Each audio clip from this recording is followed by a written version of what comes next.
ఈ వీడియో చూస్తున్న వారికి నమస్తే అండి. మన ఛానల్ని సబ్స్క్రైబ్ చేయండి, లైక్ చేయండి, షేర్ చేయండి, కామెంట్ చేయండి. ఈరోజు సమాచారం తెలుసుకుందాం. రాష్ట్ర వ్యాప్తంగా 476 ప్రభుత్వ జూనియర్ కళాశాలల్లో పనిచేస్తున్న 3619 మంది కాంట్రాక్ట్ లెక్చరర్ల సేవలను పునరుద్ధరిస్తూ పాఠశాల విద్యాశాఖ కార్యదర్శి కోన శశిధర్ గారు ఉత్తర్వులు జారీ చేశారు. ఈ ఏడాది జూన్ 1 నుంచి వచ్చే ఏడాది ఏప్రిల్ 30 వరకు 11 నెలల పాటు వీరి సేవలు కొనసాగనున్నాయని ఒప్పంద అధ్యాపకులు మే నుంచి పనిచేస్తున్నందున 12 నెలలకు జీతాలు ఇచ్చేలా service పునరుద్ధరించాలని contract లెక్చరర్ల ఐకాసా chairman Kummaragunta Suresh గారు, రాష్ట్ర కో చైర్మన్ కల్లూరి శ్రీనివాస్ గారు కోరారు. గత విద్యా సంవత్సరం ఏప్రిల్తో ఒప్పందం గడువు ముగిసిందని, ఈ విద్యా సంవత్సరంలో మే నుంచి రావాల్సిన ఉత్తర్వులను జూన్ నుంచి జారీ చేశారని తెలిపారు. ఫెయిల్ అయిన విద్యార్థులకు మే నెలలో మండుటెండల్లో ప్రత్యేక తరగతులు నిర్వహించడంతో పాటు కళాశాలలో ప్రవేశాలకు ప్రచారం నిర్వహించామని పేర్కొన్నారు. ఇప్పుడు మరో సమాచారం తెలుసుకుందాం. పురపాలక ఉపాధ్యాయులకు 2019 నుంచి పెండింగ్లో ఉన్న పదోన్నతులు, బదిలీలు తక్షణమే నిర్వహించాలని రాష్ట్రోపాధ్యాయ సంఘం అధ్యక్ష ప్రధాన కార్యదర్శులు సాయి శ్రీనివాస్ గారు, రఘునాథరెడ్డి గారు డిమాండ్ చేశారు.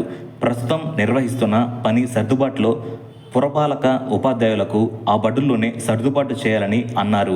సర్వీసు వ్యవహారాలను విద్యాశాఖకు అప్పగించిన ఏ ఒక్క సమస్యను పరిష్కరించలేదని పేర్కొన్నారు. ఇప్పుడు మరో సమాచారం తెలుసుకుందాం.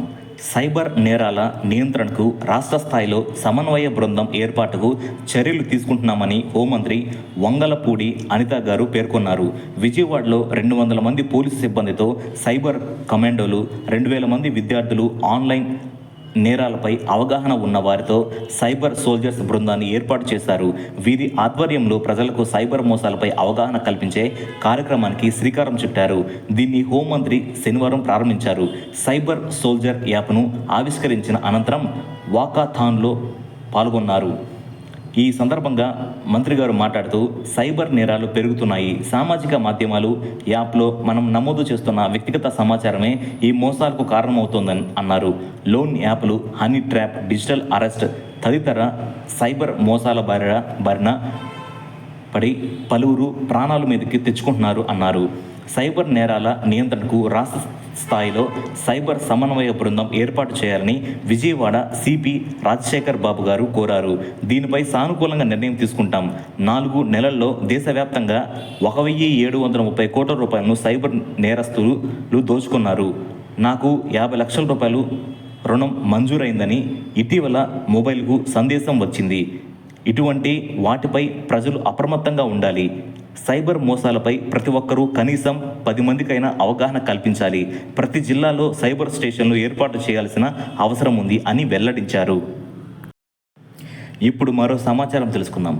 రాష్ట్రంలో గ్రామ, వార్డు సచివాలయ దివ్యాంగ ఉద్యోగుల సమస్యలను ప్రభుత్వం దృష్టికి తీసుకెళ్లి పరిష్కరించేందుకు కృషి చేస్తామని ఏపీ ఎన్జిఓ జిల్లా అధ్యక్షుడు ఏ విద్యాసాగర్ గారు చెప్పారు. శనివారం గాంధీనగర్లోని ఏపీ ఎన్జిఓ కార్యాలయంలో నిర్వహించిన దివ్యాంగ ఉద్యోగుల రాష్ట్ర కార్యవర్గ సమావేశానికి ఆయన ముఖ్య అతిథిగా పాల్గొని మాట్లాడారు. దివ్యాంగ ఉద్యోగులకు కన్వేయన్స్ అలవెన్స్ పెంపుదలకు సంఘం పూర్తి స్థాయిలో కృషి చేస్తుందని చెప్పారు. సంక్షేమ నిధి గురించి ప్రభుత్వం దృష్టికి తీసుకెళ్తామన్నారు. ఫెడరేషన్ రాష్ట్ర అధ్యక్షుడు జానీ పాషా మాట్లాడుతూ, దివ్యాంగ ఉద్యోగుల హక్కుల చట్ట ప్రకారం సిబ్బంది రక్షణకు కృషి చేస్తామని అన్నారు. క్షేత్రస్థాయిలో అవుట్డోర్ విధుల నుంచి విముక్తి కలిగించి కార్యాలయాల్లో అంతర్గత విధుల్లో మాత్రమే నియమించేలా 2023 ఉత్తర్వుల ప్రకారం కృషి చేస్తామని వివరించారు. సచివాలయ వ్యవస్థలో ఉద్యోగులకు మేలు జరిగేలా ప్రభుత్వం చేపట్టిన మార్పులను స్వాగతిస్తామని తెలిపారు. వివిధ శాఖల్లో ఉన్న ఖాళీల్లో ఉద్యోగులకు పదోన్నతులు కల్పించి అర్హత ప్రకారం అవకాశాలు కల్పించేలా ప్రభుత్వం ఆలోచన చేయాలని కోరారు. ఈ కార్యక్రమంలో దివ్యాంగ ఉద్యోగుల సంఘం రాష్ట్ర అధ్యక్షుడు పి అశ్వర్ధ గారు, ప్రధాన కార్యదర్శి ఎం కాశీ విశ్వనాథ్ గారు, ఉపాధ్యక్షుడు టి రామాంజనేయులు గారు, అదనపు కార్యదర్శి ప్రేమ్ కుమార్ గారు, బి రోజా ప్రకాష్ గారు, ఎస్కే సుబాని గారు, ఎన్ రాజేష్ గారు తదితరులు పాల్గొన్నారు. ఇప్పుడు మరో సమాచారం తెలుసుకుందాం. రాష్ట్ర ప్రభుత్వంలోని వివిధ విభాగాల్లో విధులు నిర్వర్తిస్తున్న ఎస్సీ ఎస్టీ అధికారుల సమస్యల పరిష్కారమే లక్ష్యంగా నూతన కార్యవర్గం పనిచేస్తుందని రాష్ట్ర ఎస్సీ ఎస్టీ ఉద్యోగుల సంఘం నూతన అధ్యక్షుడు కేవి రమణ గారు తెలిపారు. శనివారం విజయవాడ ఎంబీ విజ్ఞాన కేంద్రంలో సంఘం సర్వసభ్య సమావేశం నిర్వహించారు. రాష్ట్రంలోని వివిధ జిల్లాల అధికారులు నూతన కార్యవర్గాన్ని ఏకగ్రీవంగా ఎన్నుకున్నారు. ఆయన మాట్లాడుతూ రిజర్వేషన్లు, పదోన్నతుల అంశాల్లో ఉద్యోగులకు ఎలాంటి ఇబ్బందులు తలెత్తకుండా నూతన కార్యవర్గం చర్యలు తీసుకుంటుందని చెప్పారు. ప్రభుత్వంతో సంప్రదింపులకే ప్రథమ ప్రాధాన్యం ఇస్తామన్నారు. రోస్టర్ పాయింట్ను ఖచ్చితంగా అమలు చేసి రిజర్వేషన్ ఆధారంగా త్వరితగతిన పదోన్నతులు కల్పించాలని ఉన్నతాధికారుల దృష్టికి తీసుకెళ్తామని చెప్పారు. ప్రజల ఆకాంక్ష మేరకు ఏర్పడిన కూటమి ప్రభుత్వానికి అన్ని విధాల సహకరించి అభివృద్ధిలో భాగస్వాములు అవుతామని పేర్కొన్నారు. సంఘం సహా అధ్యక్షుడిగా హెచ్డి ఈరన్న గారు, వర్కింగ్ ప్రెసిడెంట్ బి రత్నప్రసాద్ గారు, ప్రధాన కార్యదర్శి ఎం సునీల్ గారు, కోశాధికారి సిహెచ్ ఆనంద్ గారు ఎన్నికయ్యారు. నూతన కార్యవర్గానికి ఉద్యోగ సంఘాల జేఏసీ చైర్మన్ కేవి శివారెడ్డి గారు, అమరావతి ఐకాసా అధ్యక్షుడు బొప్పరాజు వెంకటేశ్వర్లు గారు, ఎన్జిఓ ప్రధాన కార్యదర్శి సిహెచ్ పురుషోత్తమ గారు తదితరులు అభినందనలు తెలిపారు. ఇప్పుడు మరో సమాచారం తెలుసుకుందాం. గ్రామ, వార్డు సచివాలయాల వ్యవస్థను ప్రక్షాళించడాన్ని వీఆర్ఓ సంఘాలు స్వాగతించాయి. సచివాలయ ఉద్యోగుల పనితీరు, బాధ్యతలు, స్థానిక సమస్యలు, పరిష్కార చర్యలపై పూర్తి స్థాయిలో సమీక్షించి నిర్ణయాలు తీసుకోవాలని కోరారు. ఈ మేరకు గ్రామ రెవెన్యూ అధికారుల సంఘం విడుదల చేసిన ప్రకటనలో సచివాలయాల ఏర్పాట్లు తీసుకున్న అసంబద్ధ నిర్ణయాలతో ఉద్యోగులకు పదోన్నతులు లేకుండా పోయినట్లు తెలిపింది.